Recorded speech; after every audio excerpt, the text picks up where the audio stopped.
was like, wow, I've hit the point where I'm like, and the thing in the instructions, I built one tree, and I was like, oh boy, this is annoying. And then I get to the last page, and then it says ×3 on the last page, and I'm like, why did you put it on the first page? Because I wouldn't have started. I just would have been like, I'm done. I don't know, I would have just built them all consecutively. Yeah. Like instead of going all the way back to through 4 pages earlier to start again.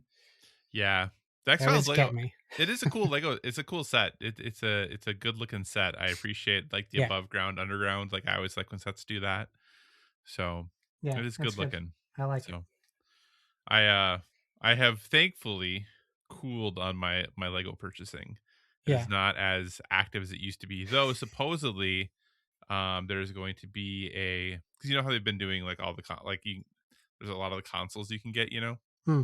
Supposedly, according to leaks in October, maybe November, there's gonna be a PlayStation 1 Lego set. Oh, cool. That's like a PlayStation 1. Have you seen the Donkey Kong one? The Donkey Kong one's cool because that one, Yeah. and so part of me is like, I really want to get that, and then I'm like that, and because there's the Pac-Man like arcade cabinet, Yeah, too, the that's very Pac-Man good. one's really cool too. So I was like, oh man, those would just be really cool. Do I just kind of go in on those? But man, Legos are so expensive. They are. Yeah, Oh. I had to get the X-Files one, and I think Mhm. the Hubble telescope is the next one I'm going to get. Yeah, I really want to buy the ships. Like I just think Lego ships are really cool. They're the most And like some of the most expensive ones. I know that's the problem. And for me, it's much like I prefer the older ships, like the Titanic set, like whatever. I'm not super into that one, but like the Black Pearl and kind of the other like piratey style ships, which is why I made like the joke, not joke, of it would really cool to get like the Jackdaw Yeah. Yeah. from this AC4. Like I think that'd be a great Lego set. That'd be amazing. But what are you gonna do?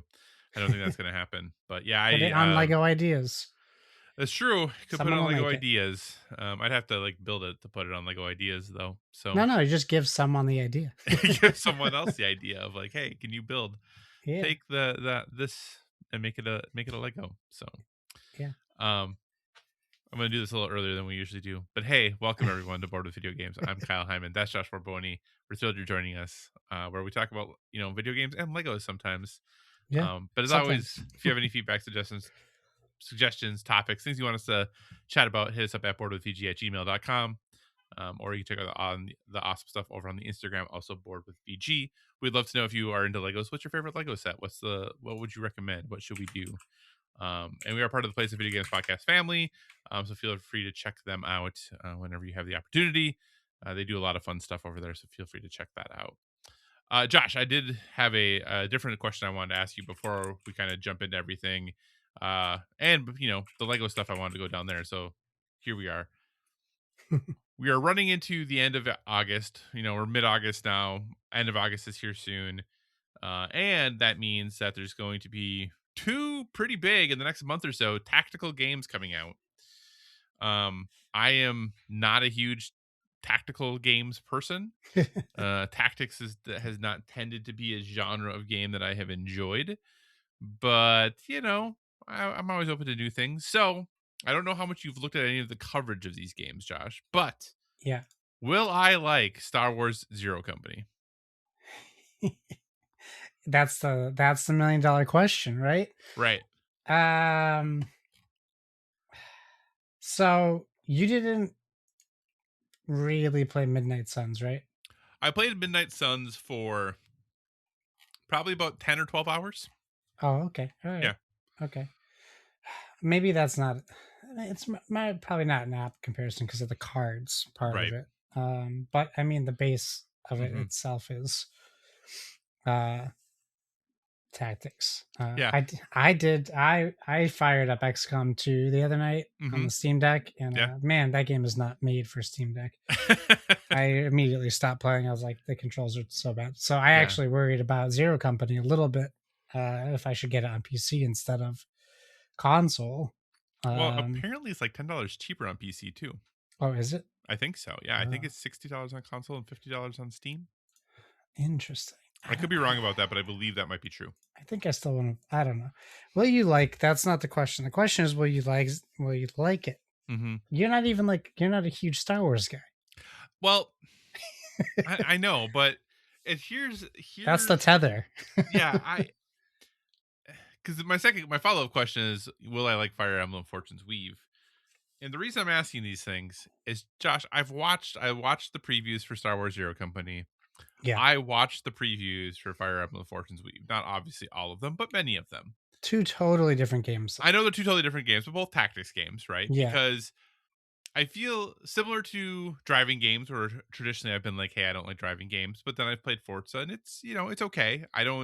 It doesn't really fully bring me in, right? I haven't played I'm not still playing Forza. Yeah, Forza, it's okay. Yeah, it's an okay driving game. Well, I mean, how much Forza have you played in the last month, Josh? I know. It's not about me, Kyle. Okay. But I want to like tactics games because I feel like I'm supposed to, because I like board games, and I know that's not. No, I think that's parallel. I think that's a fair comment. Yeah. I think out of the two, Mm-hmm. Fire Emblem is high tier difficult tactics game. I think Star Wars is going to be, from what I've been watching content wise, right. It seems to be a very approachable game for anybody. It seems like. And one of the reviews I watched was from a person who does not play tactics games, and about how enamored he was with it. But I do believe that comes with a love of Star Wars on his part. What I'll say about like watching the game and things like that, I think there's enough good story and lore in it that I think it will be good regardless of if you're into Star Wars. The character creation looks pretty cool, and there's a pretty wide span, like variety of characters that you can employ, so you can certainly customize the game to your liking. If you want to go, like, it seems like if you want to go like all bounty hunters or droids or Jedi, you can potentially do that. So there's certainly like a million different ways to play it. Right. I think the Star Wars game that's gonna get you though is Racer. That's the one that's gonna go against all. It's gonna go against all odds. Racing game, down, thumbs for Kyle. Star Wars game, thumbs down for Kyle. Well, but you must have played Burnout and loved it, because everyone played Burnout and loved it. Everyone played Burnout and loved it, right? But part of the reason that, yes, generally I'm not a huge Star Wars person, but I do like the Star Wars Jedi games. Yeah. And I think the writer for those first two games is the writer for Star Wars Zero Company. Okay. All right. That's good. So that's kind of where I'm like, because now granted, the oh man, I don't want to say that it's a Souls like, but the action combat of Star Wars Jedi is something I enjoy separate from Star Wars. But I do like the stories in those games. I do like the characters. I like the setting. Like I like those as Star Wars experiences. So I'm wondering if I can't remember if it's the writer or the creative lead. I can't remember, but someone like in that position, is working on Star Wars Zero Company. So yeah, I'm just really wondering if maybe this might be the way that I play a tactics game and enjoy it. Now, I'm not going to play it with permadeath the first time. That's for sure. I'm not going to either. But I am more interested in this game than I thought I was going to be. But I also was really interested in Beast and Reincarnation. And then I tried playing that for a little bit, and then I was way less interested in it. Well, I got to put that on my list. So, thanks, Game Pass, for that. Not to totally pivot to Beast of Reincarnation, because we'll talk about it when we talk about what you've been playing, but man, never have I played a tutorial where I was like, I cannot read the stuff on the screen fast enough to know what to do. Because like it's just like, hit this button. I'm like, I don't know why I'm hitting this button, what it's going to do, because there's these words, but then there's this button, but because of how it's presented to you, I feel like I have to just hit the button right now. Like I should not take the time to read what hitting the button will actually do. But anyway, you should have. I know I should have. But yeah, I think Zero Company has the better chance out of the two games to hit for you. Yeah. I will play Fire Emblem, but this is my problem with Fire Emblem. Every Fire Emblem should be for me, and every one I've tried is not. And I can't. And that's just. I think the story is just too crazy. Gotcha. I can't, and I don't enjoy that type of storytelling. Mm-hmm. And then they keep elevating the difficulty in, we'll call them, I guess, battles. Yeah. And it gets to the point that I don't enjoy it. But I don't know. I love the art for Fire Emblem. I like the character design, and I don't just mean the ladies, but that is part of it. And I didn't like the last one because it had like mounts and stuff, and I didn't like that mechanic. And then it also had like the match the right person with the other right person, like duos. Oh, gotcha. And I didn't enjoy that either. So I haven't really looked into the new one to see if that's still incorporated, but I would imagine it is. I was going to ask, did you watch the Fortune's Weave Direct? No, I skimmed it just to see if it showed some gameplay and stuff. And I watched like one part where the narrator's like just like narrating the simplest things, like gotcha. Press this button to do this. I'm like, yeah, it says it right on the screen, sir. I can see that. Yeah. Nintendo Directs are a vibe. That's for sure. For sure. Yeah. They're a vibe. Yeah.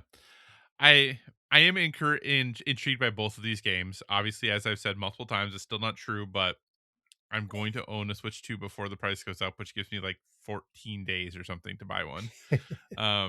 I'm actually just waiting until I get my next paycheck, and then I'm going to get one. Oh, here it comes. So yeah, and my job oddly pays me on the 20th of each month. Really? Yeah, I get paid on the 20th. Once a month. Just once a month you get paid? Once a month on the 20th. Yep. Oof. Yeah. I just say, well, it makes me have to budget effectively, which is why I'm saying I have to wait. Like I have been saving up, and I could buy it right now, but I would feel better about buying it in like 4 days from now. Sure. I understand that. Yeah. But we'll see. Cause the other thing being is obviously, my first Switch 2 game, right? Like I'm kind of leaning towards Splatoon Raiders. Yeah. But part of me says Fire Emblem's Fortune Weaves look really, really cool. But also then I look at all the games coming out in September, and I say, do I have time to play 100 hours of Fire Emblem Fortune's Weave with everything else that's coming out that month? Maybe I do. I don't know. Maybe I do. I don't think I do, but yeah. When does that come out? September, you said? September 15th, 20th, somewhere like that. Well, I mean, you'll have the opportunity. I'm getting Zero Company day one, so you'll have plenty of time to try it before that. Are you going to get it on Xbox, or are you going to get it on PC? Maybe I'll get it on PlayStation. Well, get it on whatever you want. I just didn't know, because if you're going to play it on PC, then obviously it makes it a little more complicated with family sharing. We just can't play at the same time. So yeah, no, I haven't decided, but I mean, I want you to be able to play it also, so we can talk about it. So probably PlayStation. I mean, actually, I could buy it because Donnie also bought it on PC. Oh, okay. So we could play both versions, and Donnie couldn't play it. Donnie's like, "What the heck? Hey, why are Josh and Kyle play at the same time?" Speaking of which, and this is not saying that you need to buy it. Did you ever buy Marvel Tokon? No. I almost got it today. Mm-hmm. I'm back and forth on this. Yeah. I kind of don't want to buy it if I don't buy All In. And sure. All In isn't in the budget. Yeah, no, that's fair. But base version is in the budget. Gotcha. So I'm like, and we went to the card shop today, and my son got Pokemon cards. So that was basically 2 Pokemon tokens that I could have got today. That's totally fine. I was just checking because I didn't know if it was because I know you were like, oh, I'm going to get it because I want to play it with my son. So I didn't know if it was you had changed your mind about like your interest in it, or if it was a purely financial decision, which is totally reasonable because boy, this hobby be expensive lately. Goodness gracious. I took Wednesday and Thursday off this week because my babysitter is with my brother on vacation. So we've had to take time off his camp ended last week, and there's only one that he has this week before school goes back. So,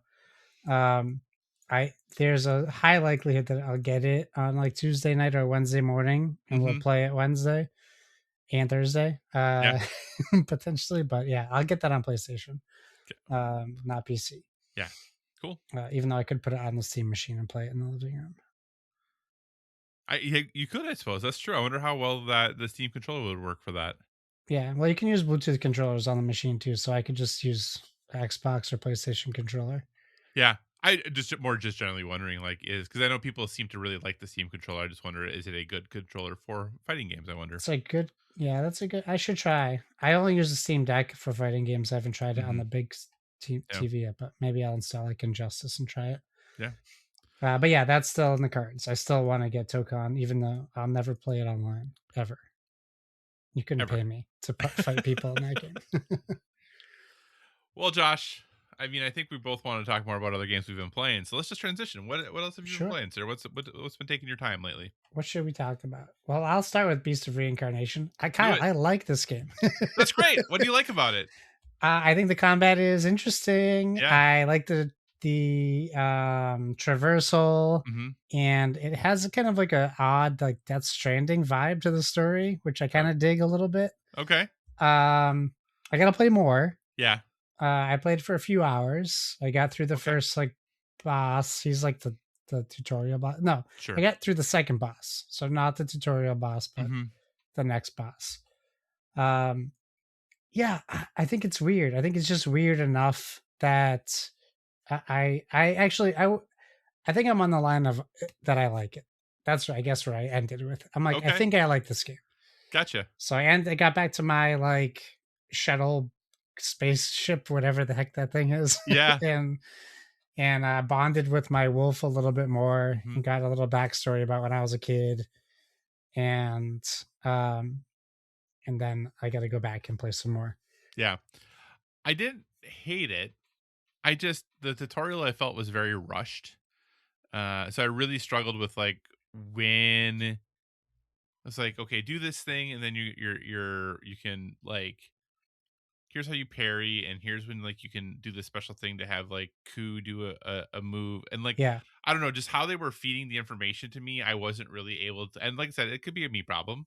I just really wasn't able to absorb anything. So then it ends, and then you're like, it's like 5 days earlier or whatever the thing is, and you're like getting out and you're like going to do stuff. I'm like, I don't really remember how to do anything. Like, yeah.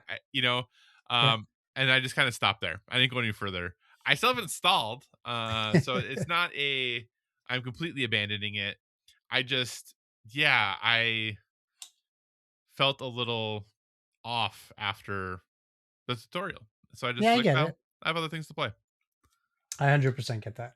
It definitely feels a bit rushed. But yeah, that's it. I'll consider that a quick hit. We'll do some quick hits. So that another quick hit is Tears of Metal. I tried that after we talked about it last time. Yeah. I gotta play it more. I just did like the first mission. I think it's pretty fun. I like the controls. I really like the art style. Yeah. So that was fun, but more to I want to play it more before I kind of like talk about how I feel about that. Sure. Adventures of Elliot. I'm playing it. I started it. I don't have enough time in it to give you a verdict, but yeah. I was talking to my wife while I'm playing. I kind of have a trouble telling the difference between stuff on the screen. If that makes sense. It's like kind of like the art style is pretty, but it's also feels like all the images are like blended together. Yeah. There could be some challenge in differentiating things, some visual noise, if you would, or something to tell the difference between stuff. And jump is circle. I hate that. I actually, if I recall, went in and changed that. Did you change it? Yeah, maybe I'll change that too. Yes. So, but I think it looks really great. The voice acting is good. I enjoy that. The Division Resurgence. Okay. Is this the free to play one? It is the free to play one. Okay. It is on Steam now. Okay. So I'm playing on the Steam Deck.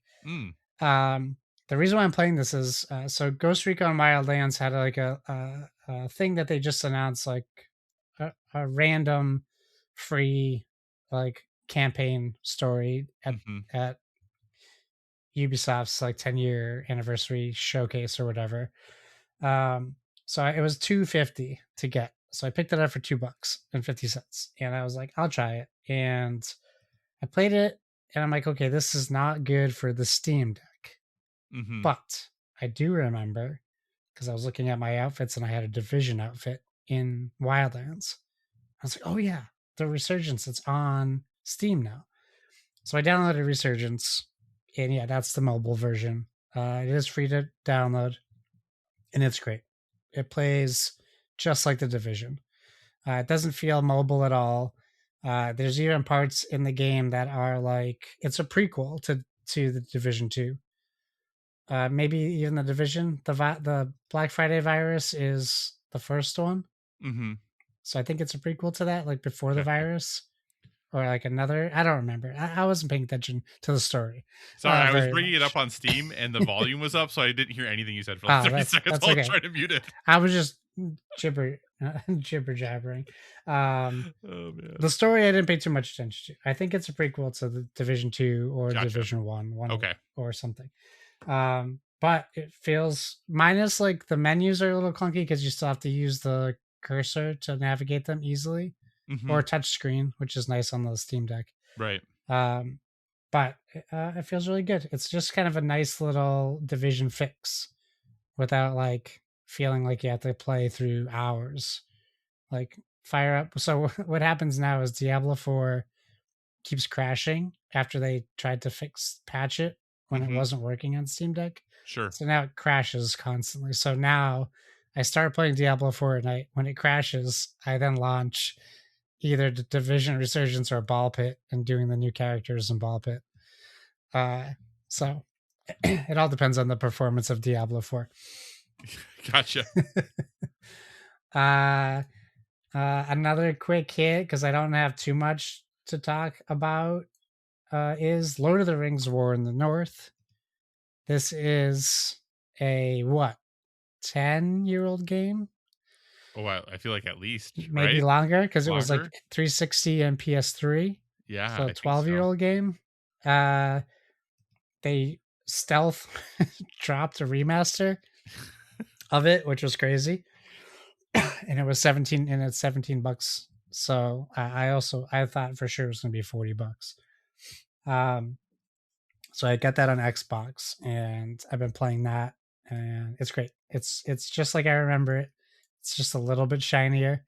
The controls feel a lot better than I expected them to feel. But if anyone's curious about what it is, you have to think back to the old school, like the PS3 and PS2 days of like Champions of Norath and the other D&D hack and slash games.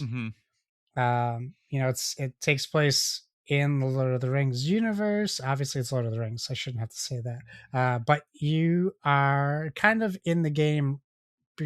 You meet Aragorn at the Prancing Pony right before the hobbits show up. So it coincides with the that's not a resurgence, the appearance of the ring raids, the 7. Yeah. And you can play as one of 3 characters. It's also co-op. You have a mage, you have an elf, a dwarf, and a human. And you can also switch through them in between while you're playing by holding in like right trigger and hitting left or right, and you can change characters. It feels very much like if people played Dragon Age Origins, it's similar to like that POV, like third person, just above the shoulder. And I'm very surprised with like how well it's playing. I thought it has jank, but as Donnie said, it's a good jank. It's like silly stuff. Kind of like what we talked about when we talked about Black Flag. It still has a little bit of that stuff. Yeah, that's rough around the edges, but we're used to it, so we call it charming. Right. Yeah. Sorry. So playing that as well. Playing Duskfade because you picked that up. Real quick, just to, I'm gonna plug in some things here. Josh, just to make you feel old, Lord of the Rings: War in the North, originally released in November 2011. Whoa. That's crazy. Yeah, so 15 years old, 15-year-old game. And Tom Clancy's The Division Resurgence takes place at the same time as the first game. So Okay. it is a kind of independent parallel story to what's happening during the first game. Gotcha. So Because it's a prequel to 2 still, yeah, because technically. you are responding as part of that initial Yeah. wave of division agents. Gotcha. Gotcha. So look at me Uh, fact checking, finding information out. I love it. Now when I talk about it, I can sound a little bit smarter. For Lord of the Rings: War of the North, I wanted to play this because I know you got it on Xbox, so I was going to 100% play it. Yeah. But I've read that there are some pretty prevalent save issues. Have you run into anything? Not yet. My saves have been fine. Okay, because I've read that the game like auto saves so regularly that it can like take up all the save slots. So you have to like delete I all of the previous slaves to then save your thing.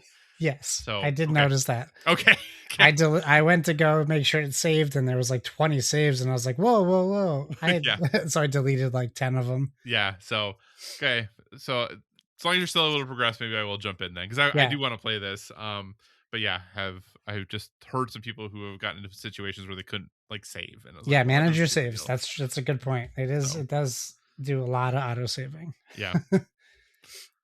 Yes. Yeah. So Duskfade. I'm playing Duskfade. Mm-hmm.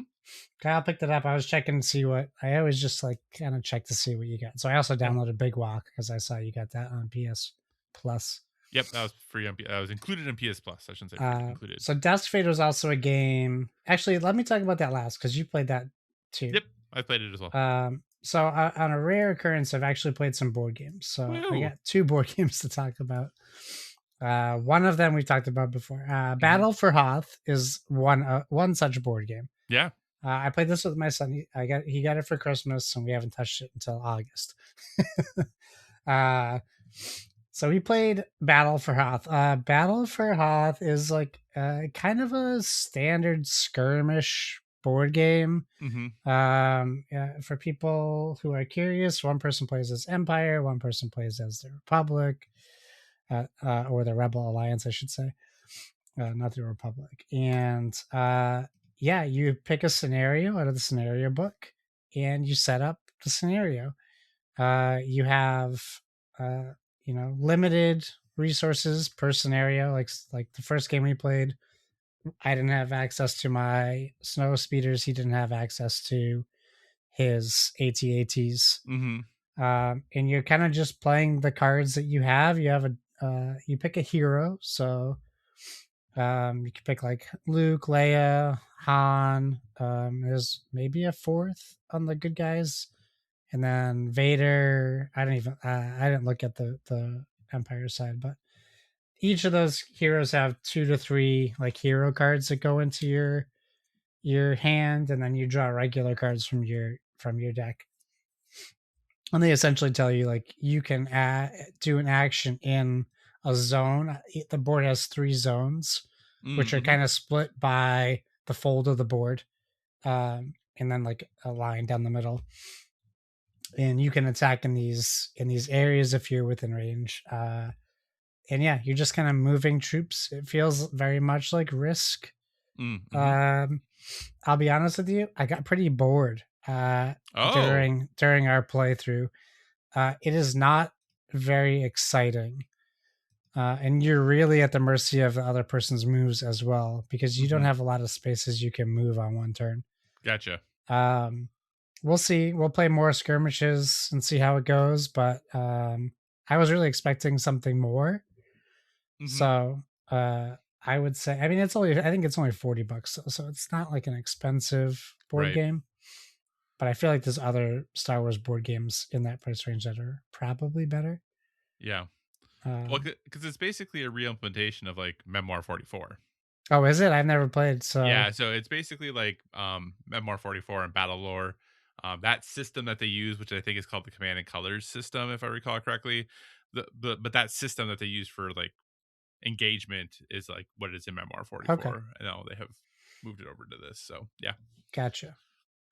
So, okay. Yeah. I mean, I don't know. It has difficult terrain pieces and things like that, but like I couldn't be bothered to care more for it. I thought it would be right up my alley, but yeah, it was. But you want to talk about something that is right up my alley? Sure do. Cozy Stickerville. It's Holy so cow. good, right? It's so good. And everyone loves it. We were all playing it together, all three Yeah. of us. And we played 3 years so far. Nice. In 2 nights. Yeah. It's very rare in this house to play a board game here more than once in one night. Yeah. With all three of us at least. Sure.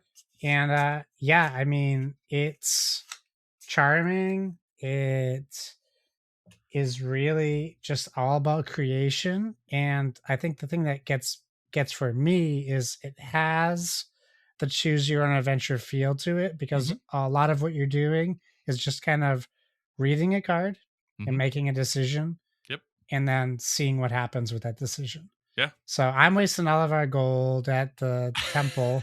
Sure. Yeah. And I can see that this is a bad decision already ahead of me. But as I told my wife, like ask anyone who's played Arkham Horror with me, I'm always going back to the Silver Twilight Lodge to spend more money. So this hits that. I'm like, I'm going to get it. I'm going to figure this out. Yeah. Yeah. And like, just like making decisions and wondering what the alternatives would have been, and like sending these bank lender people away and not taking money, and and having to choose between which people move into your area. Yep. When will we get a bridge? It's killing me. We need more space. Like all these kinds of things. Like it was very charming, and I think this is a game I think I want to get for my brother, and so because I know that he can play with his kids and his wife. It's a very approachable game, and we started the first game having my son play on my wife's quote unquote team. Yeah. Even though it's a cooperative game. Right. And then even today I was like, you could technically play and make your own decisions. Yeah. And we'll just play 3 people because you get it now. But he still wanted to play on my wife's team, which is probably better for us in the long run. But yeah, I love it. I think it's great.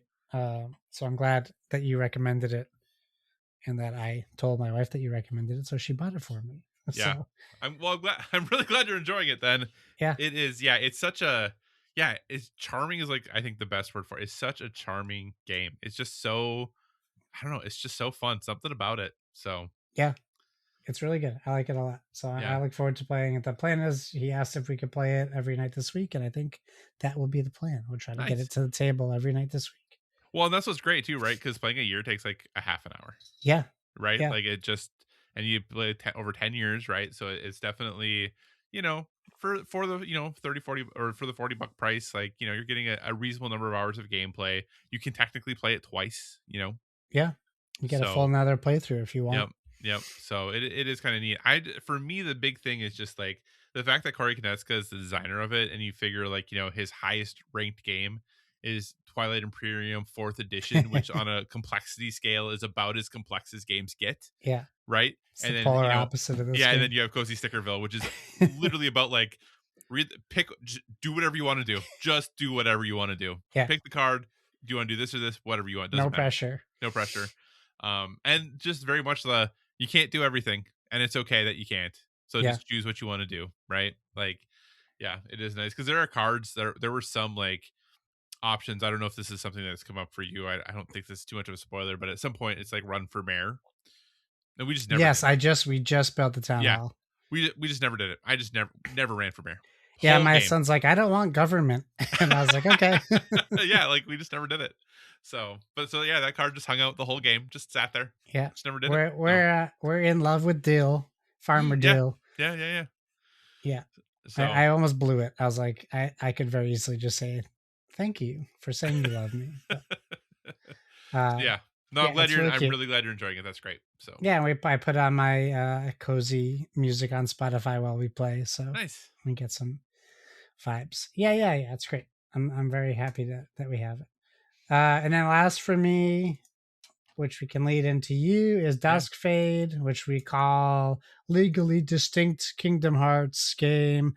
It's not a Keyblade, it's a Clock Blade. Yeah, If Kingdom Hearts was a platformer. Yeah, well, Kingdom Hearts, isn't it a platformer? I mean, it kind of is, but it's a little RPG. I mean, it is like if Kingdom Hearts and Jack and Daxter had a baby. Yes. Yeah. In like one of the first trophies I got was called Heartless, and I'm like, oh, Yeah, I know, interesting. right? Oh, and then we start So talking about you inky you bad got rid of his guys. he got rid of his college fund, did you? Well, you know what's funny about that is that's rude that they built they you destroy his things before you even talk to I him. know. I know. I'm like, come on. Yeah. It's like I hope I finish my uh, college fund. Oh.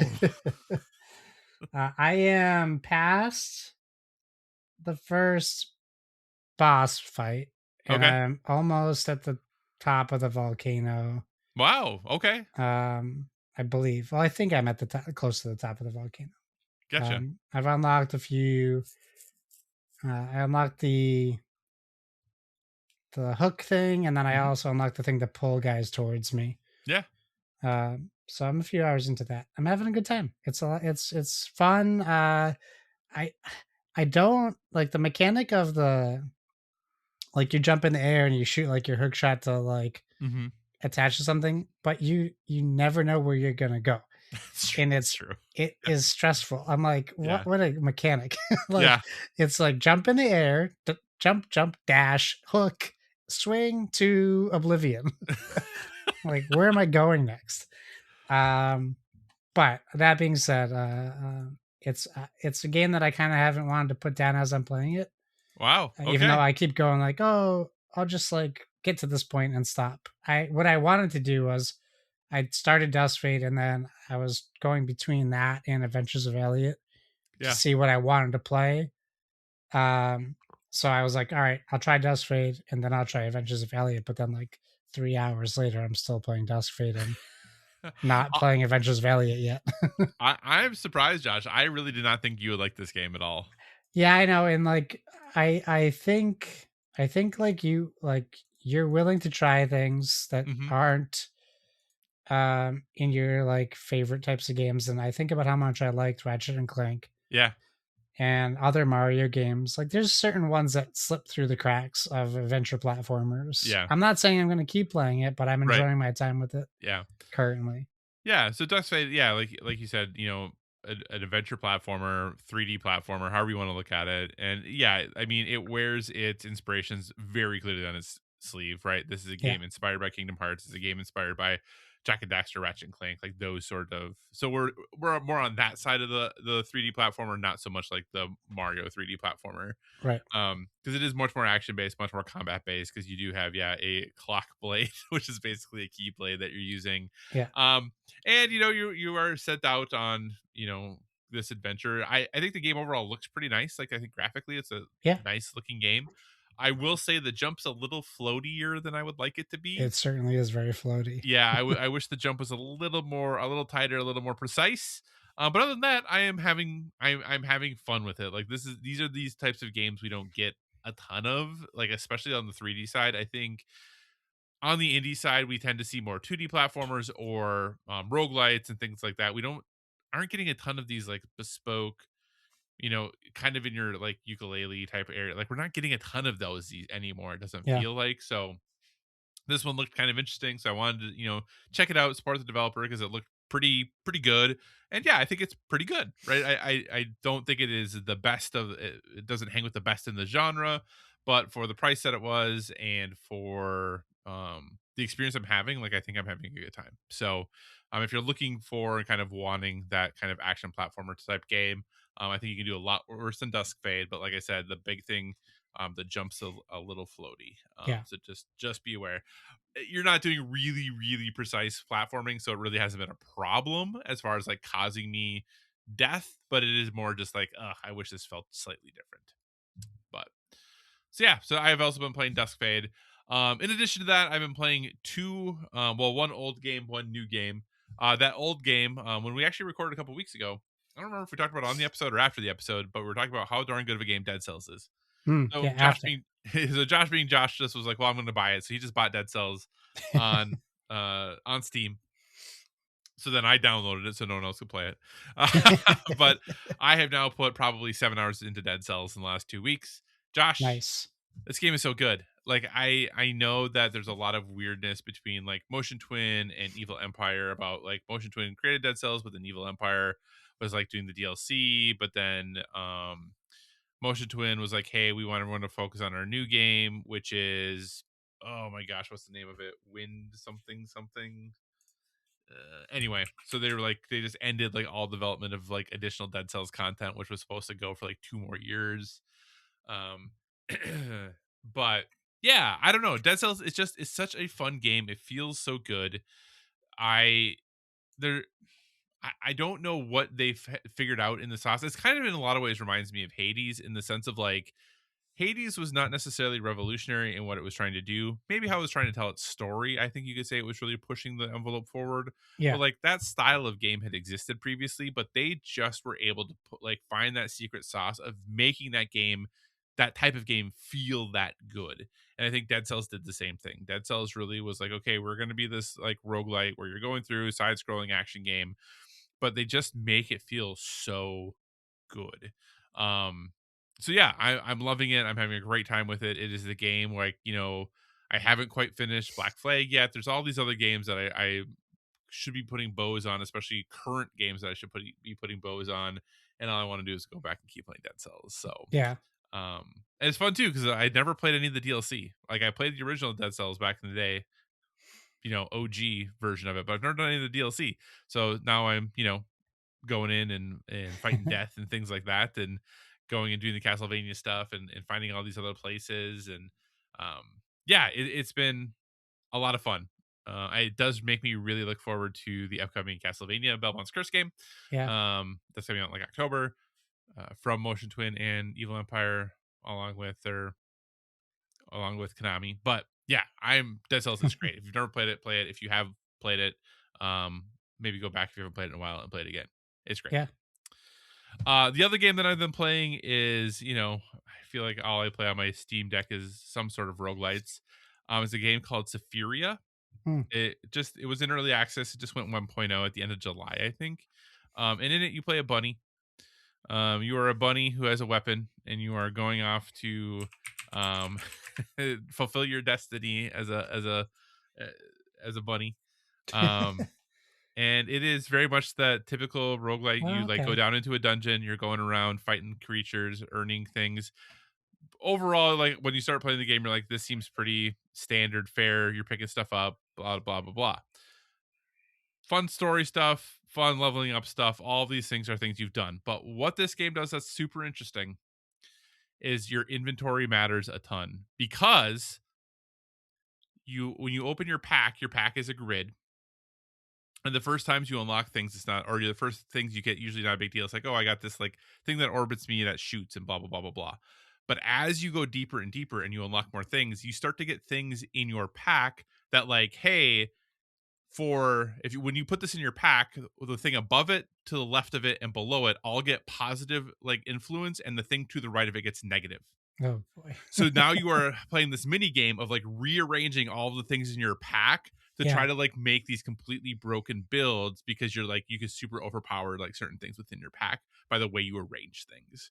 So Hmm. it kind of becomes like this puzzle game. Once you get deeper and deeper and start to unlock more options, like you're now kind of, in addition to going in swinging your big sword, I'm playing with the big sword right now. You also can have a sword and shield. Um, it's funny because you're this little bunny carrying this huge sword. It's kind of hilarious. But you're starting to play like this mini game of like, how do you arrange things in your pack to try to kind of maximize all the things that you're doing. So it's great. It's really really good. In reading some of the Steam reviews, because I was a little like, this game is really highly rated. The reviews are really really good. But I was like, I don't really know. And then like someone who reviewed it was like, it's at 1.0. Everyone should like buy it. And they have like 600 hours in this game. Oh my So gosh. I was like, okay, well, I feel like for like the $15 or whatever it was, seems like an easy kind of fun thing. The story so far is it's fun. It's not earth shattering. Nothing like super crazy is happening. But it does have a lot of the things that you're looking for in a nice rogue like this, where the depth is really significant. Yes, there are like kind of builds that you can go and directions you can go, but then the things that you unlock might change the direction that you want to go and how you arrange everything in your pack, and you might like go a different direction because suddenly something becomes more powerful. So I'm not super far into it. Probably only played it for a couple hours, but really enjoying Sephiria. So if that you're interested in playing as a bunny, and you're interested in figuring out that game of like how you're storing your inventory, It's actually really, it might sound boring, but it's actually, that part of the game is actually very compelling. Yeah. Check out Sephiria. So Cool. all right, Josh, that's what we've been playing. What else do you want to talk about tonight? Oh, I don't know. What do you want to talk about? Let's talk about. Or do you want to talk about D23 and all the things announced at D23? Well, we are technically, we will talk about D23 technically. We could talk about more D23. Have you watched all of the clips and stuff? I've seen most of it, I think, yeah. So we got Frozen 3. We got Incredibles 3. We got whatever franchise is popular that has not recently had a sequel now has a sequel, is basically what we can say. We got what do we got? I'm dying to see the Starfighter trailer. I haven't seen it leaked anywhere. Oh, I saw a recording off of someone's device, but I don't know that it's still there anymore. But I haven't seen it officially. I gotta see if I can find that. I do want to watch that. We got all the Kingdom Hearts news. The Kingdom Hearts thing. I tuned into that deep dive last night, and it's just Haley Joel Osment and another actor reading. That's how they ended it. That's I'm like, okay. That wasn't the whole thing. What I did find, what I found brave, I guess I'll say, about that is they said that the game will not be delayed, that it is going to come out in 2027. Well, it also says late 27. Yeah, but they were very adamant during that it is not getting delayed. Yeah, I mean, there's no way that game isn't like pretty much done, I would imagine. Yeah, but for how little we've seen, I mean, we really still haven't seen that much of that game. But I guess if it's going to be a little over a year, I mean, plenty of time to show us more. Coco, being Coco, there. Coco 2 also announced. Yep, Coco 2 also announced. He's going to be old. Miguel's going to be a little older. So we got a live action Tangled. We see Catherine Hahn as Mother Gothel. Yeah. Saw Vision Quest trailers released. Yeah. The X-Men casting. Bunch of stuff. Also, one of the things that maybe we didn't see during the big hall panels was a little Fortnite collaboration that they have going on. Mm-hmm. Taking Fortnite into seemingly the only other place it has left to go, the real world. And I don't know how I feel about this. So I'm curious about your thoughts. So Smuggler's Gambit came out in Fortnite when they just did the past 3. They just, what was it for? I don't even remember what it was for, but I don't know. They dropped 3 different Star Wars game modes into Fortnite. It was like Darth Vader chasing you down, like the 1 versus many Dead by Daylight-esque mode in Fortnite. Right. Then there was Star Wars Smuggler's Gambit, which is like a take on their ballistic mode, but it's like a Star Wars shooter. Then they had the droid thing. I can't remember the name, but it was a Droid Factory maybe. And that was huge. Droid Factory got huge numbers for Fortnite. Mm-hmm. So now they're taking Smuggler's Gambit from the last time, and they're giving it I guess overall they're giving it more content, but also with this content is you can connect your My Disney account, and you can directly link to the Smuggler's Run ride at Disney theme parks. As they say, Fortnite players will feel right at home, of course, but it's approachable enough for Fortnite newbies too. And this is an IGN article. IGN talks about how certainly there doesn't seem to be a lack of content in this thing. I'm going to do my best. I read this earlier. I'm just going to do my best to kind of hit the big parts. But there are like 5 or 6 different maps for Smuggler's Gambit in the Fortnite game. It seems to be pretty substantial. I'm even considering trying it just to see if it feels any good. I think the one thing I do know about Fortnite and the shooter aspect of it is it feels off. It just doesn't feel like it wants you to feel like you're playing Overwatch, and it doesn't feel that way. Right. Or even Counter-Strike. So Smuggler's Gambit in Fortnite lets you continue Smuggler's Run experience by expanding it to a PvE multiplayer online game with your friends. The IGN reviewer it's Ryan McCaffrey. He says like 20 times in his article, it's no fun with one person. You need to play with friends. I'm like, okay, great. So we have to limit that too. You can also do the opposite by scanning a QR code and linking your Epic Games and My Disney accounts in the game, which will Right. unlock a quote unquote special experience on Smuggler's Run at the theme parks. Uh-huh. Um, and according to apparently Ryan McCaffrey has unlocked the secret Grogu mode the last time he went to Smuggler's Run. So there's even secrets inside of a ride already that Yeah, because there's Chewy mode too. okay. That when you get in, if like, because in Smuggler's Run you have the pilots, you have the gunners, and you have the engineers. If people hit a certain combinations of buttons in the right order, like while you're like buckling in, you Yeah, can activate Chewy mode for the ride. interesting. Yeah, so there kind of already has been in this ride, like these secret things have existed for a while. Great. So now more you get to Yeah, Disney. more. You spent $10,000 to go to Disney. You go on Smuggler's Run. You're like, this is the best thing ever, and someone goes, you didn't even do the best part. There's 7 other modes you can try, There and are other modes. only one if you press these 7 buttons at the same time. Yeah. So yes, that is also what they're saying will be a special Fortnite mode on the Smuggler's Run ride. You'll also be able to unlock a bunch of new content for the Smuggler's Run Smuggler's Gambit, sorry, and Smuggler's Run in the game as well. The game has the missions are Imperial Patrol, Pirate Raid, Pirate Hunt, the Heist, and the Reverse Robbery. So those are the modes in the actual Fortnite game themselves.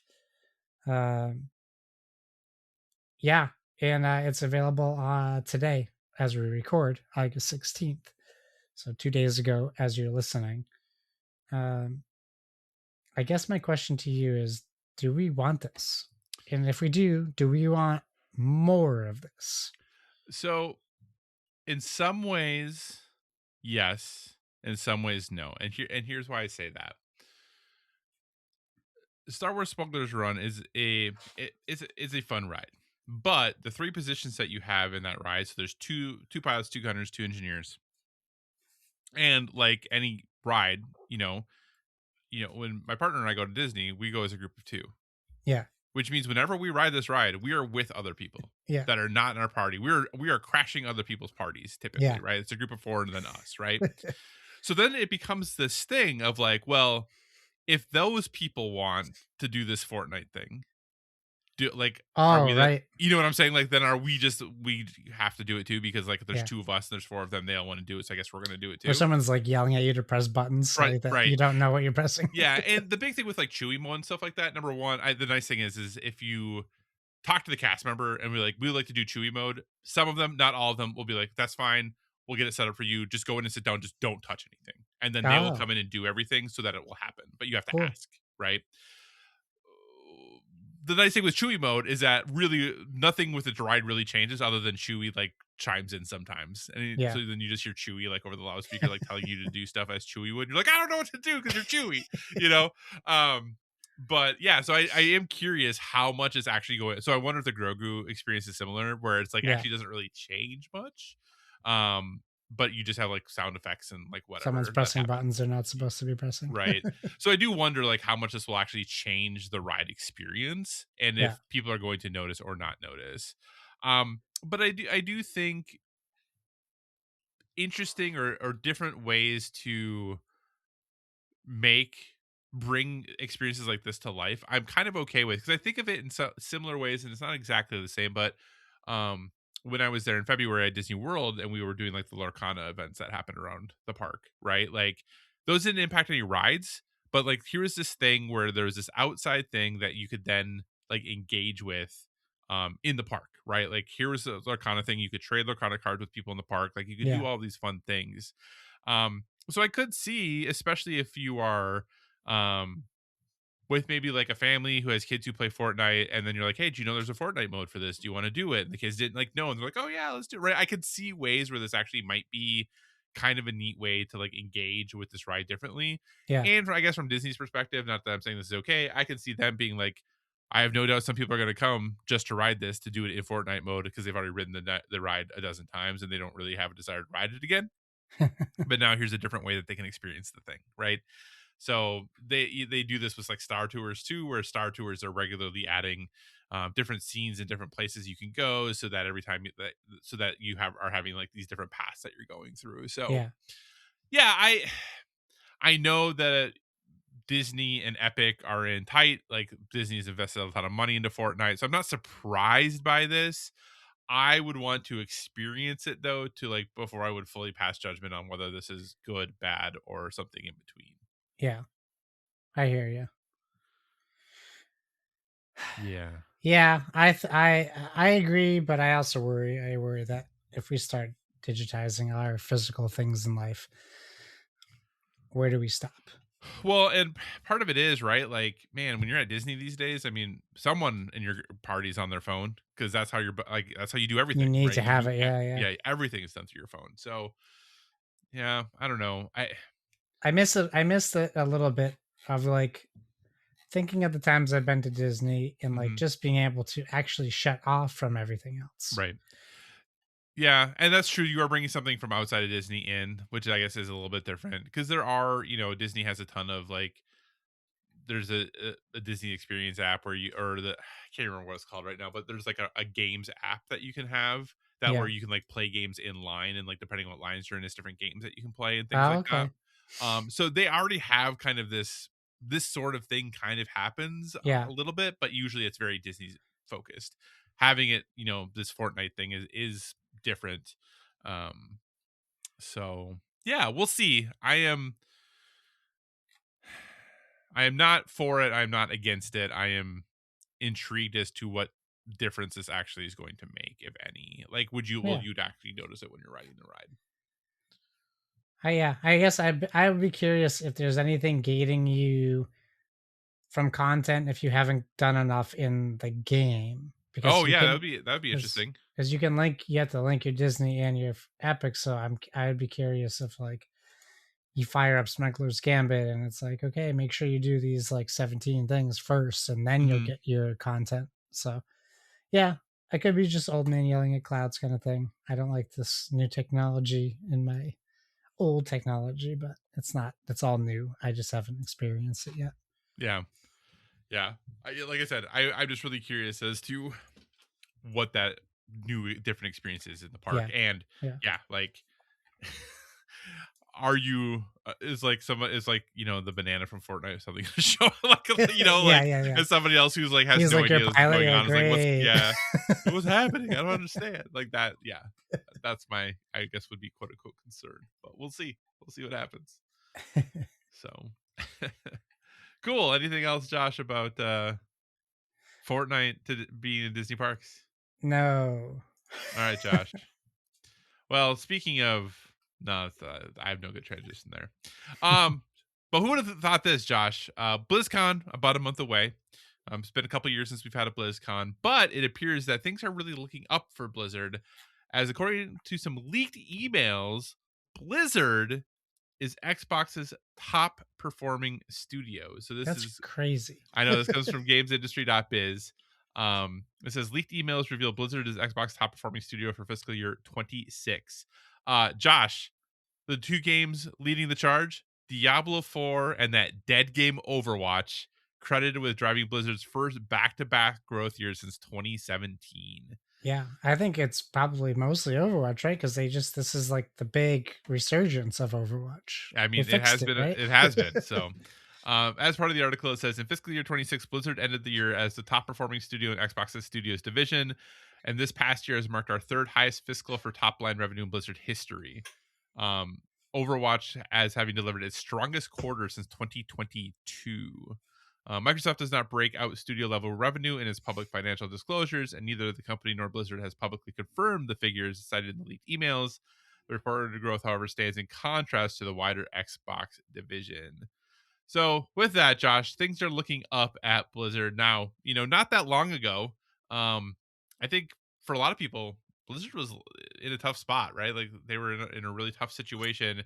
Yeah. Seems like we're both pretty surprised to hear that Blizzard now seems to be, at least currently, Xbox's top studio. So A, what are your thoughts on that? And B, Josh, what do you think this means, quote unquote, for BlizzCon? But like, not really necessarily them being the top studio, but what do you think? Do you have any ideas, any hopes or desires for what we see at BlizzCon next month? I don't. I don't know what we're gonna see. You're obviously much more in on the Overwatch side of Mm-hmm. things. But I always think about playing Overwatch again. I always think about it. I'm like, maybe I'll play Marvel Rivals. Everyone's talking about that, and then I'm like, shouldn't I just play Overwatch instead? Isn't that the better version of Marvel Rivals?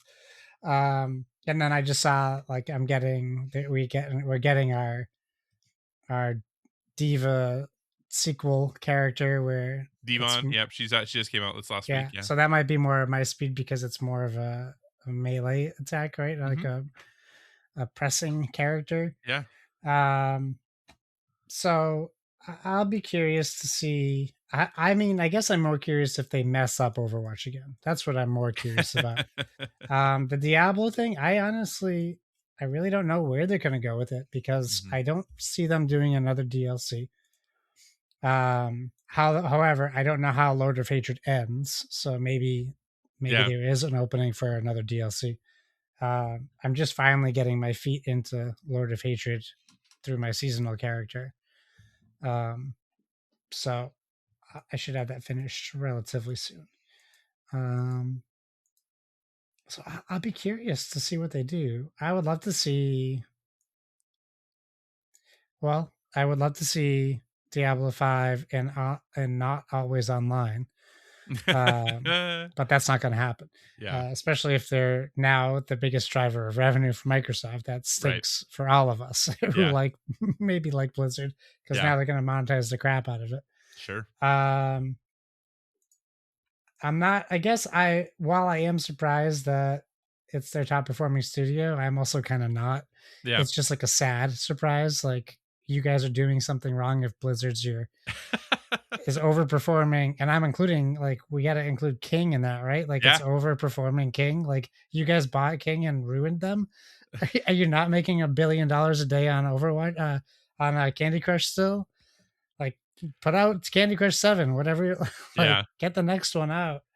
Um, I think it's just more sad than anything for Microsoft as far as like all the stuff we've been talking about with all these studios Yeah. and all these closures Yeah. and apparently Blizzard so far has been untouched. They had cuts previously, but from this most recent round, it does not seem like they had many cuts. Or I think there might have been a small handful. But they also Um, like there's like 3 new people in charge of Blizzard. All the yeah. other people have been fired or Yep. quit That's true. That's true. or Yeah. or whatever. So yeah, I don't know. What are your thoughts as the Overwatch guy? I mean, it is crazy to think that I've been playing Overwatch for 10 years, Yeah. right? And I do I do typically this year I skipped 2 battle passes for Overwatch, but that's the first time I've ever skipped a battle pass for Overwatch. It's just Wow. because it's when we got the new dog and I just knew I wasn't going to be playing very much. So I missed the ones there, but um they have really been making a lot of good decisions as far as Overwatch goes. They obviously did the, kind of, I don't want to say reset per se, but they kind of have started over and, we're on quote unquote season 4, I think right now, which is ridiculous because that's obviously not accurate. But, in February, they dropped like season 1 of like this new like generation. And then next year they'll do like kind of the same thing again. So we got like 5 new heroes in February. And um, they've been doing a lot of good things. Some things haven't worked, right? Like they tried to do their stadium mode that was supposed to, in some ways, compete with Marvel Rivals, and they announced recently that that mode is not really being sunsetted per se, but it's not going to get any more characters. It's not going to get more maps. So they're going to still maintain it, but they're not really putting much development effort into it. And the number of players who played it, some data got leaked about like percentage of people who matchmake. I shouldn't say leaked; they revealed it. Percentage of people who matchmake into like each of the game modes, and it was like 3% of people were playing Stadium. So it was very small. But yeah, it just is. It's just so interesting because as someone who's played Overwatch consistently for a decade, for a long time, I just heard about how dead of a game Overwatch was, and the fact that I was still playing that dead game. And I was like, well, I mean, apparently it's not super dead, right? Like, and matchmaking when I go to play Overwatch, matchmaking never takes longer than 60 seconds for me. Now that's because I'm not like a super super high level player. Is when you get into competitive and then trying to balance it a little more specifically, it takes a while. But for me, jumping into a quick play game, it's like 30 seconds max before I'm into a game. Nice. And it's always felt like a robust online experience. It always has felt like there's a lot of people who are playing it. So yeah, I don't know. I'm surprised that it's that popular, or to help Blizzard be like this performing this well. But I think that also surprises me too that like this many people are still playing like Diablo for interest, right? Like Yeah. Diablo 4, like I just didn't think, again, our blinders to the parts of the market that we're just not super super into, of like, oh wow, that's a really active, really vibrant, part of of gaming that maybe we're just not into. For BlizzCon, I assume that we're gonna see, this much rumored, or I think known, I don't know that it's even rumored, but the StarCraft third person shooter that's like being directed by Ghost.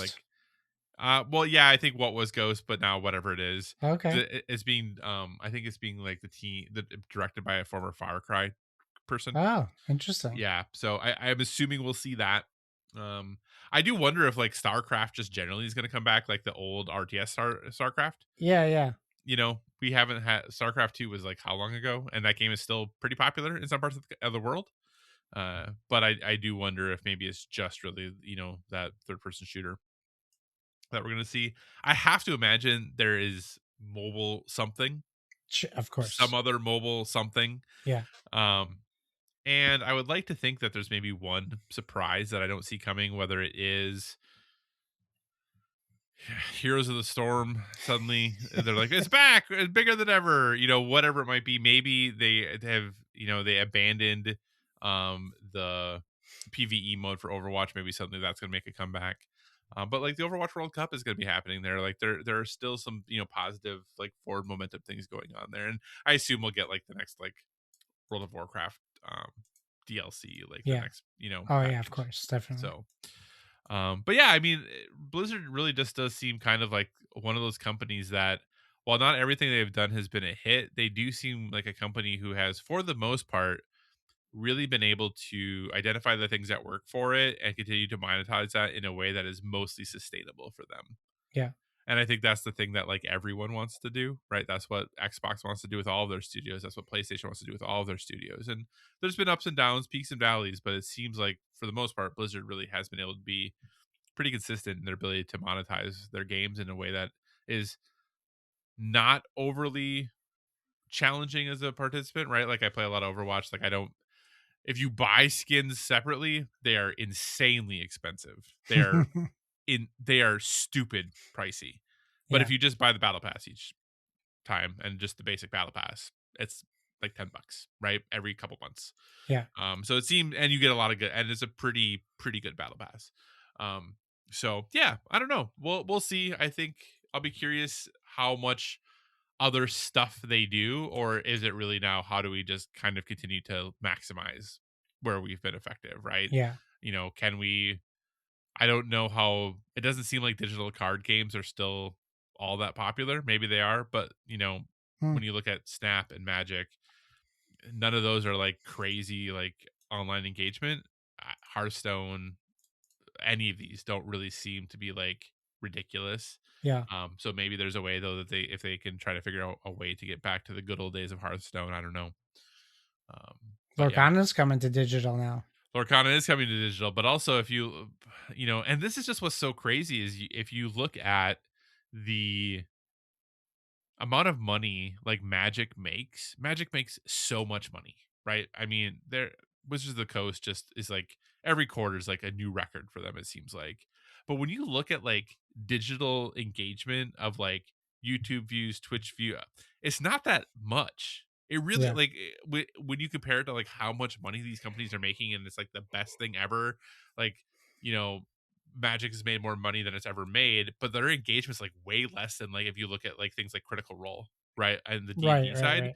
It's just such a weird juxtaposition of like there's these places that are making a ton of money that have, yes, there's an online, and people are gonna be like, oh, this channel's really big, but in general, like, I would expect those things to be so much bigger than they are, Right. with how much compared to how much money they're making, right? But yeah, so we'll see. Like I said, I think it's mid-September is BlizzCon, so about a month away. We'll see what happens there.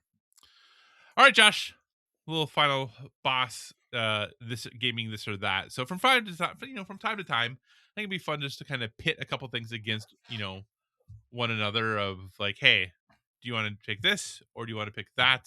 So we're just gonna do a few gaming this or that, and we'll defend our picks as best we can. Yeah. As far as this goes. So Josh, what's more important to you, or what would you value higher, a new headset or a new controller? Oh, what would I value higher? Yeah, like A what new do you think of controller. those is more important? New controller. I don't usually use headsets. I only use it if I'm playing with, well, because you play Overwatch, so you're talking with people. Yep. I don't, unless we're gaming, I don't ever Mhm. wear a headset. So I would go controller. Gotcha. I wear a headset basically every time I game, even if I'm by myself. Even if there's no one else in the house and I'm playing a single player game, I still typically wear a headset. But with that being Yeah. said, I have gone on record multiple times. I I think controllers matter more than most people give them credit for. Um, and I know controllers are expensive. I have very expensive controllers. Like I have the PlayStation Pro, whatever the heck it's called, controller, right? Because this is the way I interact with the game. This is the so if I have a thing that like makes me enjoy interacting with the game more, I'm more likely to play. So for me, controllers are way more important. Yeah. Headsets, I think, are great. I love a new headset. I actually need a new gaming headset. It's been months since I can't decide which one I want to get. But for me, new controller, which is crazy because I actually don't buy that many controllers. Yeah. But I think they're more important than headsets as far as that goes. So, Agreed. Josh, when you're playing a board game, would you rather roll a dice or roll some dice or draw some cards? Rolling dice, drawing cards. What's your pick? For me, I love a mystery box. I love drawing cards. Oh, I mean, I do enjoy games that have like dice rolling mechanics, like Sagrada and things like that. But mhm. I'm a big fan of drawing cards. Yeah. Uh, Josh, I am statistically a statistic anomaly when it comes to rolling dice. I am horrible at rolling dice. Yeah. So for me, drawing cards all day, every day. And I know people often say that you can't be bad at rolling dice. Nope, I am. People who play games with me comment on it all the time. They're like, how can you be this bad at rolling? I'm like, It's a I don't thing. know. People It is, don't believe in jinxes and they don't believe in curses. It's the same thing. They're yeah, real. Those things. If you put any, if you give it any, what's the word I want to use? Power, yeah, then it's a thing. It's a yeah. real thing. Yeah, I mean, it is to the point that where if I am playing a game with my partner and I need to get something when I roll dice, she just doesn't even worry. She's like, it's just not going to happen. She's like, I won. It doesn't matter. Do whatever. Yeah. You can roll this 10 times if you want to. It's not going to matter. And she's pretty much always right. So, all right. A throwback to the beginning of the show, Josh. Star Wars Zero Company or Fire Emblem Fortunes Weave. If you could only Star pick one, Wars. which are we Star picking? Wars. All the way. No question. Just hate that Fire Emblem Fortunes Weave trash game. No one should buy it, is what you're saying. Yes. Yeah, I would also pick Star Wars Zero Company in this situation. Fire Emblem Fortunes Weave, man. I watched that Nintendo Direct. That just seems like a lot. Listen, this is how people can decide. Star Wars Zero Company, your characters, they're going through it. So they're dirty, they're mostly unattractive, they're in fights. Fire Emblem, these people are gods looking. They're all pretty, man and female and non-binary. They all look great. And they're all shiny and the sun's out all the time. So if that helps you make your decision. That's why I'm surprised you didn't pick Fire Emblem, Josh. I can look at Fire Emblem. I don't have to play it. Gotcha. All right, Josh. So for the next one, I'm going to say mechanic or mechanism. Now, listener, this might need a little bit of a brief explanation. In video games all the time, we talk about games having mechanics. In the board game world, often people who are only play board games a lot or are really focused on board games, instead of saying mechanic, they will say a game has a mechanism. Yeah. Now, as a avid video gamer, I will often use the word mechanic when I'm talking about something that happens in a board game, and I will not transition to mechanism. But Josh, between mechanic and mechanism, what is your preference? What would if you only could use one for both video games and board games? You had to use one of those phrases. What phrase you picking? Yeah, I mean, I'm the same. I always use mechanic. It's just it works for board games. People know what you mean. Yeah. Although I do know I say mechanism a lot too. I know. I think mechanic though is the better. It's easier because someone you're gonna say that to someone, they're gonna go, "What do you mean mechanism? What's the like?" It also it kind of evokes a different thing. Like a mechanism is like a lever. If you're thinking of it in like regular daily use versus a mechanic, a game mechanic versus a game mechanism. So you're like, what do you mean game mechanism? You gotta press a button to use it? No, it's just the game mechanic. Yeah, I should have probably done more research on this. I probably will after this because I'm super curious, but I don't want to be a lot of my typing on my computer here. I do wonder why the preference for many people in the board game world is mechanism. Like, I wonder if it for some reason from a definition standpoint is more proper than mechanic. But I don't know. I do mechanism does sound kind of like we're trying to make it sound. Yeah, they're a little up their own butt about it. Yeah, it does sound like we're trying to be like a little more like like this is adding this isn't a like, video weight. Game. This is nuanced. This is exactly. Yeah. Original. Yeah. So I tend to use mechanic. I often will when we're talking about board games, we'll use mechanism just because I feel the pressure to like use mechanism when I'm talking about board games. But in general, I'm gonna use mechanic more often for sure. All right, Judge. When you're playing a video game, what's your preference? Dodging or parrying? They can't be people who prefer parry. It's just a necessity for some games. It has to be dodge, right? No, there are people who prefer parry. There are definitely people who prefer it. I mean, I can't deny the feeling of a good parry. Yeah. But I dodge circle all day. I'm hitting circle, except for Elliot game. I'm hitting circle to dodge in every game I play. Dodge. Yeah, I'm also a dodger. I can't remember what the game was. There was a game not that long ago that I was like, I'm going to figure out and this parry. I'm going to become a parry god, and it did not happen. Was it Final Fantasy 16? I don't remember. Was it Expedition 33? Maybe it was Expedition 33. Actually, that might have been what it was. Is that because that game forces parry so much? Well, it doesn't force it; it incentivizes parrying pretty significantly. Yeah. I will agree. I think a good parry feels better than a good dodge, but I am more confident in my ability to dodge than I am parrying. Yeah. And I'm just like, I just don't want to die. So I'm just going to dodge this thing. You get dodge and then you have to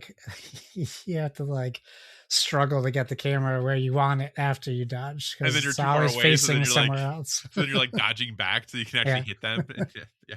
Okay. All right, Josh, would you prefer to crack a Pokemon pack or a Magic pack? Oh, I actually like that question because I actually think that that's a good question. My son is cracking Pokemon packs, right? So I'm not really doing that, but there is something charming about Pokemon packs versus Magic. And gotcha. I think I could open any Pokemon pack and enjoy like the art and things. Magic, I could only crack certain Magic packs and enjoy what I'm getting. Right. And so but if I could pick, I'm like, oh yeah, Hobbit, Lord of the Rings, Spider-Man, Marvel, yeah, I'd pick those. But if it's in general, I think Pokemon packs, at least I know every time I can pretty much understand what I'm opening. And there's more value in the Pokemon cards currently. So you might get a good hit on that. I mean, there are some this new in the Hobbit packs, there are some cards that are pretty reasonable. Oh, there's certainly a super crazy valuable well, I think about because like you saw Lorcana is also doing the collector's boosters now too. Yeah. which is awful that they're doing that to those people. But that's the thing that kills me about the Magic is those collector's boosters. Like, it's insane. You're spending $800 on a booster box, right? Of Hobbit cards. That's a tough one. I think I would, if it was chosen for me, I think I would still be happy either way. But maybe I'd pick Pokemon. I don't know. Maybe because I don't crack them a lot, that's why I'd pick it. Possibly. Yeah, I think. I mean, for me as Magic, I have never cracked a Pokemon pack. Yeah, because I've never bought Pokemon, and this is gonna sound probably pretty lame because I was someone who was really good. Well, not good at Magic, but I understood Magic. Like all keywords, whatever. Like I just knew how to play the game inside out, upside down. Yeah. I have no idea how to play Pokemon. The card game, no clue. Yeah. I look at the cards and there's like 1,000 words on them. I'm like, I don't understand what's going on. It's all flavor text. I'm like, I have no clue. So as a result, I would prefer to crack some Magic packs, I think. Sure. And also, I would feel less guilty about it because if I ever were to get a Pokemon pack, I'd feel like guilty that I'm like taking something from a child. Like, I'd feel like one of the scalpers who's going out. Even if I'm not, like, I would just feel really guilty that everyone's thinking I'm like just like stealing all these packs from children. Well, don't worry, kids can't play Pokemon anymore because of scalpers. So it is only a collectible hobby now. Yeah. All right, Josh. Bullet Hell or Bullet Heaven? Which type of game do you prefer? I mean, Bullet Heaven for sure. I mean, really? I think that's like a recent change, but yeah. Like, I mean, maybe Vampire Survivors helped push me over that. Yeah. I'm a big fan of the Bullet Heaven games now, though. Yeah, I am too. I think being like, oh, I'm a Bullet Hell person, like, is cool, but like, yeah, I really love Vampire Survivor. Like, I just, yeah, I don't know what it is. I just, I really. But Bullet Heaven is more. It's a more fun experience for me, and arguably more relaxing. Yeah, I mean, there is, I think, too, that sense of like power, right? Where in Bullet Hells, it's like I'm trying to avoid everything, right? Like I'm trying to get out of the way. Yes, I might be shooting some, but in general, it's like I'm just trying to avoid everything. And yeah, in Bullet Heavens, maybe at the beginning you're trying to avoid some stuff, but by the end, you're like, yeah, everyone. There's nothing better than standing in the middle of a map and not touching a button and like. I mean, yeah, literally Vampire Survivors, right? Like you can just literally like take your hands and just watch your like mayhem happen. So. Yeah, I mean, man, I know a lot of people, not a lot, some people think Bullet Heaven games, especially, are kind of like the end of gaming and they're not real games. Oh, I do understand that criticism. Like, it's certainly, I'm not trying to pick up a game I just turn on and don't play. I don't want that. But like, even Ball Pit is a good example of Bullet Heaven versus Bullet Hell. There's still aspects of Bullet Hell in it, but it's mostly like, go have fun. Yeah, no, absolutely. Yeah, and especially if you get, because I think the fun is obviously in like getting to the point where you're able to like you can see like the matrix of the game to be like, I'm gonna put these things together, and as a result, you see I'm able to dominate. Yeah. All right, for board games, Josh, cooperative or competitive? This is for me specifically, right? For you specifically. Competitive all day, every day. Like, I enjoy playing cooperatively, but I just love competitive board gaming, and I don't mind losing. I just really enjoy it. It certainly leaves opportunities for playing with people who are not good at competitive games. And I don't mean good at playing them. I mean good at handling them. Right. Certainly we've all been at a game where someone took it personally or something, someone was in a bad mood. That certainly kills the game, but any good game that's competitive, it just always feels nice. Yeah. This is tough because I do like them both quite a bit, but if I could only play one, so if I go to the question of like you can only play one for the rest of your life, well, honestly, I might pick cooperative because there's a higher likelihood I get to play those more often. But I do think I prefer competitive games, and part of the reason, and this might sound, I don't know if this is probably going to come off bad, I think competitive games are more often happen the way the game's intended to, in the Sure. sense of like in cooperative games, I am much more willing to like make um fortunate for us interpretations of the rules, because it's not just me Yes. benefiting, Yeah, yeah, right? because you're Like, all in it for the right, we're all end in it game. together, and if it's not clear, and it's like, well, it could be this or this, and and if the theme of the game doesn't seem to give us a direction, in a cooperative game am more likely to be like, well, I think we could interpret it like this, and that would seem reasonable, right? And Yeah, that we did might that benefit us. for Cozy Stickerville. We ran into that thing with the fishing thing where it's like, Yeah, if you roll a 1, it says get a food, but then discard all the food. So my wife was like, so then we don't get one. I'm like, no, it's telling us like we're getting one and then do this. yeah, And then like we kind of went back and forth a little bit, and I'm like, just like it makes sense that we get one. Like, why are we taking this away from ourselves? right, yeah. Yeah. So, and whereas competitive games, I think more likely you are typically going to make a decision that is, I don't want to say detrimental to other players, but you're less likely to take advantage of the situation. I think you're more likely, everyone I think is generally more likely to like play it pretty tight. Well, and then they question it, Right. right? So you do get held accountable too. So Yeah. at the same time, it's Yeah. it's all happening. Yeah. So, I think I would pick competitive as well. All right, Josh, for the last one, unless you want to add any on, Star Wars Galactic Racer, Gears of War E-Day, I think come out the same day or within a day of each other. If you could only get Easiest, one of them, if you could yeah, only play one of them, which one are you playing, Josh? easiest decision of my life. Star Wars Galactic Racer, no question. Easiest decision of your life, of every decision you've ever made? Yeah, even easier than waking up in the morning. Are A you even gonna decision play? I don't even make on my own. Are you gonna play Gears of War E-Day? Yeah. I don't think it looks terrible, but between Right. the two, Yeah. easiest to so easy, Galactic Racer. Like Gotcha. Gears, yeah, I'm sorry, man. Like Gears of War, I'm gonna play it, but man, is it really just more Gears of War? And I've almost had my fill, like of Halo. Did you watch Gears of War and Halo, port Xbox.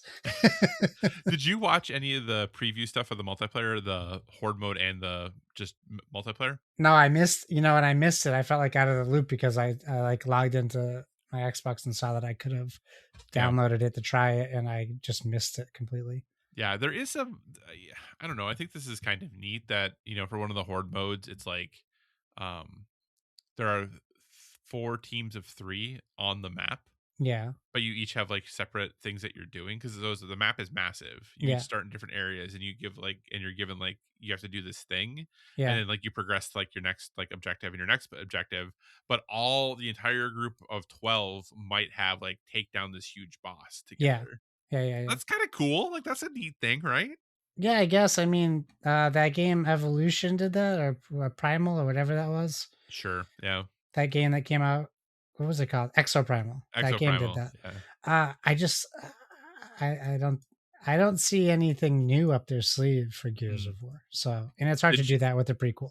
and didn't you have all the, aren't you getting into all the debates about wall balancing and whether wall balancing should be a thing?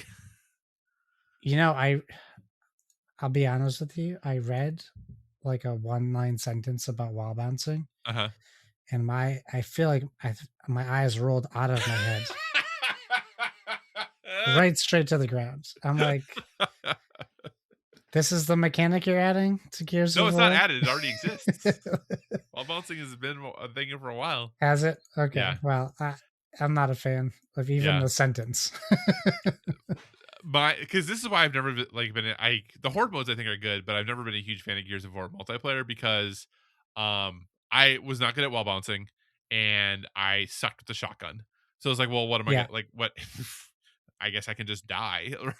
Like that's so, and it's not, whether or not you think wall balancing should exist, that fine, whatever. I just wasn't good enough, and that's fine. Like I'm not saying that the game shouldn't have allowed the thing or whatever. Like I just Right. sucked, so I didn't have fun, So I don't yeah. know. Yeah. Sorry, Gears. Yeah. Between the two, oh man. I'm more, well, if you're gonna get Star Wars Galactic Racer, then I probably will more likely play that than I will play Gears for E-Day. Yeah, but we know the answer. The answer for you is Gears. It has to be, right? Gears is the one that if I was gonna pick one that I would more likely Yeah. pick, yes, is Yeah, Gears. of course. Yes, yeah. I'm looking. I like a No, good I campaign. got no shade for anyone excited for Gears. I know Donnie's super excited. I know Sean Capri's super excited. I get it. And I just, a year ago, me might have just been as excited as everybody else. But now you have your well refined palate. Yeah, I'm very snooty now. I prefer Beasts of what the heck is it called? Reincarnation. Yeah, you prefer the high quality snooty Game Freak games. Those yeah. Pokemon It's only games. Pokemon and Beasts of Reincarnation for me That's now right. these days. All right. Well, with that, Josh, let's move towards wrapping the show up and give the audience some recommendations of things we're into that are not games. What's your recommendations this time, Josh? Yeah, I got two. Of course I do. Heck yeah. Obsession, Kyle. Yeah, Have you it's seen on it yet? Peacock. I have not watched it yet. No. You need to watch it. It's on Peacock. Okay. You gotta watch it. Okay. I'm gonna tell you this. It's not scary. So yeah. that should I know the premise. So it's not scary. There's like one jump scare in the whole movie, and it's not. And you can see it a mile away. It still gets you, but you can see it coming. Yeah. I didn't really know what to expect. I didn't buy into the hype that was out there. In fact, if anything, I think I was more suspicious of the hype than anything else. Like I was like, oh, I'm gonna hate this. Okay, right. I get it. And it is spends something that hasn't left my thoughts since I've seen it. It is just, and now I'll sound a little snooty for you. The way it is shot, the cinematography, the way this movie is filmed. I was a little worried at first because like you start the movie, it's in full screen. Not full screen like taking up your full screen, but with bars on the left and right side of the screen. It is intentionally filmed this way, I believe. It could have been a budgetary thing too. But it really does a great job for the movie and how this is filmed. It really puts you in the mood. I'm not going to talk anything about it because I don't want to spoil anything. But man, was it just a delightful experience. And I sat watching it with my mouth open and my hand on the side of my face the whole movie. I don't think I ever took it away, because it's unpredictable, and that's the scary part. It's unpredictable, and you don't know what's going to happen. But I very highly recommend anyone check this out. It is now like the most successful horror movie of all time, as far as gross goes. And it's incredibly highly rated as well. So that's my first recommendation. My second recommendation is another movie. I'll say ish. This is the new old The X-Files, I want to believe, movie, but it's the Rock Frankenstein cut. So it is the R-rated cut of the original X-Files, I want to believe movie, starring Billy Connolly as the main. He's a bad guy. The main bad guy. The main guy who's not Scully and Mulder. I would say that my criticism of it is the same as when it first came out. It's really just a long episode of X-Files. It's not very scary. However, if you're like me and you kind of really wanted a X-Files hit, like this fits real good, and it makes me want to go watch the show again. And then we have like the Ryan Coogler has a new X-Files coming out, which could be very promising. Yeah, I think it's an easy recommendation if you've seen the first movie, well, the X-Files I Want to Believe movie, and you want to forget about the last X-Files movie, which was an abomination of a movie, unfortunately. So that's on Hulu now. I want to say it was like an hour and a half long, so it's a good chunk, but it's hard to recommend it if you don't know X-Files, because it's like, so far, I don't remember when the movie came out season wise in the Mm-hmm. X-Files, but you have all the character development not present, you know. Uh Right. if you didn't watch the originals. It has Exhibit in it, and it has Amanda Peet, though. Okay. If you want another 90s 2000s throwback. I was But gonna yeah, for say. X-Files fans, check it out. I was gonna ask if you have are not an experienced X Files person, if you'd recommend it or not, but it sounds like no. No, I mean, no, it would just, you're missing the chemistry of the characters and the backstory. So Yeah. I don't think it's a good one for non X-Files watchers. Josh, you want to know a secret? Yeah, I love secrets. I've never seen an episode of the X Files. I think you would love the I X-Files. think I probably would. I've never watched it. Hey, So. it's next time you need a new show to start. That's a great treadmill show. That's true. That's true. 1 hour, you get a good episode in. Yeah. It's, like 45 minutes actually. Yeah. Because no commercials. Yeah. It holds up. Is it on? Is it on Hulu? It's got to be. I would imagine. I'm assuming if that movie is, that it probably was. Oh yeah, because it's Fox. So yeah, it'd be under Disney. So yeah, it's probably on Hulu or Disney Plus. Okay. Cool. All right. X Files. I want to believe Vrock Frankenstein cut. Yeah. Cool. All right, Josh. My recommendation this time is something that I am truthfully kind of shocked I'm recommending, but I am recommending nonetheless. This is not the first time I've recommended something related to this sports entertainment area. But it is something that I don't typically participate in or partake in anymore. Josh, when I was a young child, I loved wrestling. I loved the WWE. I loved the WWF when I was a young child. I stopped watching wrestling, I don't know, in the early 90s. Same. I have not, like, even when I was in high school and went to college and wrestling got really big again, and there was the NWO and all that, never watched it. I had tons of friends who I loved watched it it. a little bit longer than you. Yeah, no, I stopped watching it like 1991, 1993, like something like that. Right. Okay. So I have not watched wrestling in a very, very long time, other than I will occasionally catch like 5 minutes of something sometime. Right. Well, obviously, the WWE moved to Netflix, and they have their streaming, Raw and all that stuff streams on there. But they also have started this documentary series called Unreal. Mm-hmm. And Unreal is a behind the scenes look at the WWE. Oh. And what I will say is, as someone who has a lot of problems, the WWE obviously historically has had some pretty significant issues, especially with prior leadership. Yeah.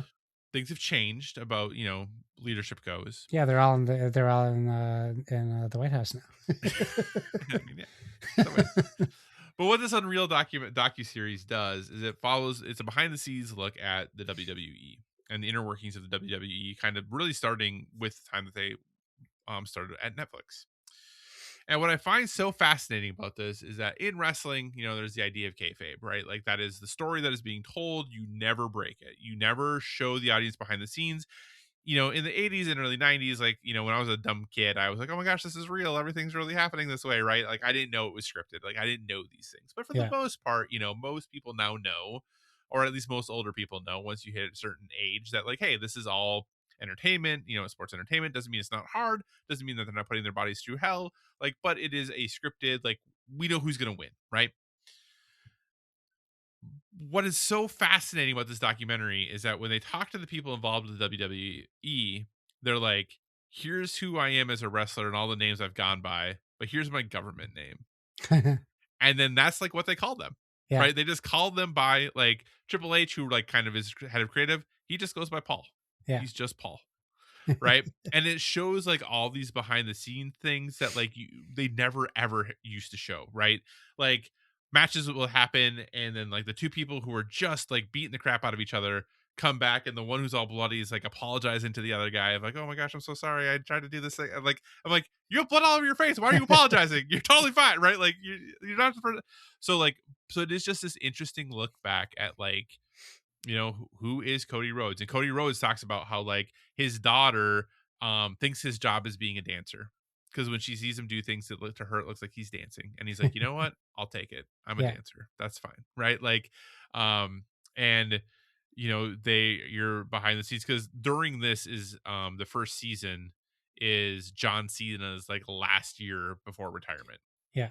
Right. So it's kind of behind the scenes of all this stuff. And then you see John Cena and you're like, man, I really, really hope that John Cena is as wonderful of a person as he seems, because everything I've ever seen about him in this series, he just seems like a genuinely wonderful person. Right. Yeah. Like, so it's just this fascinating look. They talk a ton about the women wrestlers and about how like 40% of their viewers are women now. And like, what does that mean for the product that they put out and how the women are treated and the experiences that they have. And, and Paul talks about how at the Performance Center, like the women are like way more accomplished than the men are, that they have 5 really great women for every 1 good guy that they have, because like the men just suck basically, right? Like, so it's just this really interesting, like behind the scenes look. And even though like I have no idea for some of these people, I'm like, I have no idea who they were.